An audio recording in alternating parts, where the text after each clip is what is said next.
Welcome back. It's time to do something, well, actually productive with our Twitter bot. So what can we do here? Well, I want to create a bot. This bot is going to be, well, you want to be really nice to your followers and you want to follow back people. If you actually look, I'm pretty horrible. I only have 6 people that I'm following. But if I had to go through all my followers and follow every single one of them, that's over 10,000 clicks. That's a pretty manual task. Can we do that with our bot? Well, yeah, you can. So let's do a super generous bot. So this generous bot is always going to follow back. How can we build this? Well, we simply loop and say for follower in, and then here Tweepy gives us something called a cursor. Now, what is this cursor? If we go to the documentation here and I type in cursor, we'll get, well, an actual cursor tutorial.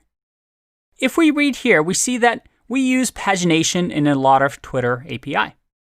So whether we're going through timelines or user lists or messages, we have to click through different pages, right? Usually there's a lot of followers or a lot of timeline information.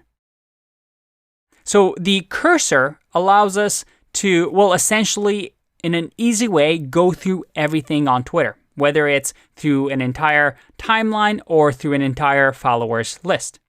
And they even give you a nice tutorial of how to use it. You can see over here, for example, let's make this a little bit bigger. We see that we can use the tweepy.cursor to do API user timeline.items to grab all the items on the timeline. So with the Tweepy cursor, we can actually do API.followers to grab all the followers. And then we simply do .items so that we can loop through all the followers. Now, with this followers, well, let's just print them out. Now, I'm going to print followers, or follower in this case, because we're looping through here, and then just say .name. Now, the problem here is that when we do something like this, when let's say we're looping through a lot of things, we're going to be hitting the API over and over and over. And Twitter is not going to like that. I mean, this is a simple example, but when we constantly hit the Twitter API, that's hitting the Twitter servers, which Twitter has to pay for. And if everybody in the world hit the Twitter API over and over and over fast with, let's say, Python, that, as we know, on machines runs really fast, well, it's going to overload the servers and it's going to cost them a lot of money or crash the servers.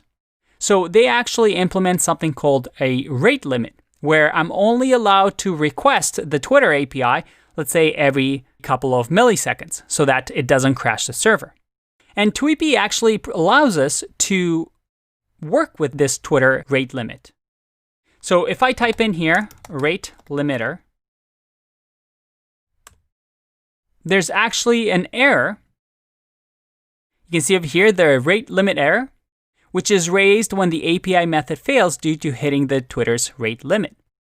Tweepy over here allows us to use the rate limit error to say, hey, if we hit this error, let's do something.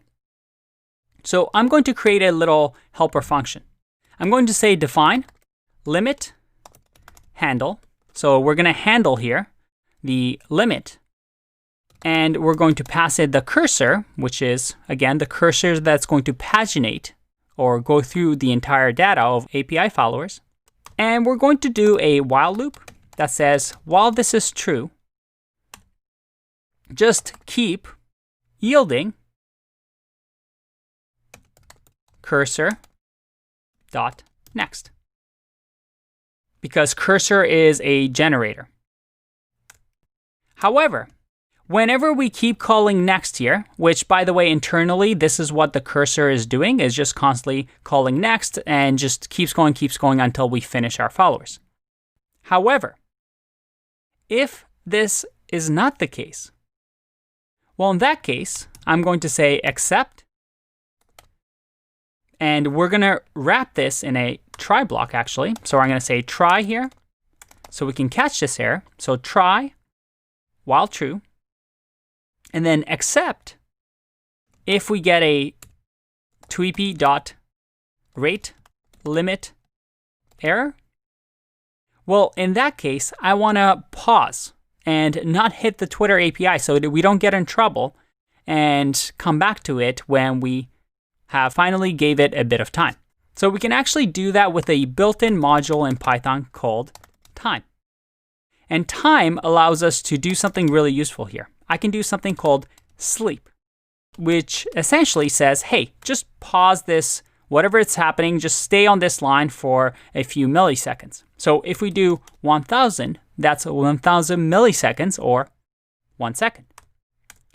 So now we have a limit handle, or we can call it limit handler. And if we wrap the limit handler, which receives a cursor, so that is, we just wrap this entire thing like so. Let's make this a little bit bigger. There we go.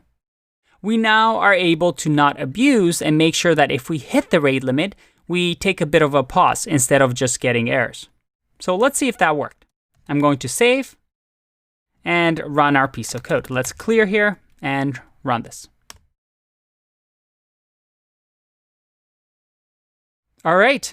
Do you see how it's pausing right now? So as soon as we hit the rate limit, it pauses and it just keeps going. And there you go. It's printing out all the followers that I have. That's pretty cool, right? Now, I'm actually going to stop this because, well, it's still going through it. But what we can do now is we can actually follow back each of these individual people. Now, in my case, I'm not on Twitter that much, so let's just follow somebody here at random. Let's follow this user right here. I'm going to copy this user's name like this, and I'm going to do something fun here. I'm going to say if follower.name is equal to this person, well then, in that case, I want to follow this person. So I'm going to say follower.follow, which allows me to follow the user. If I save this and run my code, it's running. Like I say, it takes a bit of time because it has to go through the entire list. But I'm going to pause the video, and when this is done, we're going to see if this worked.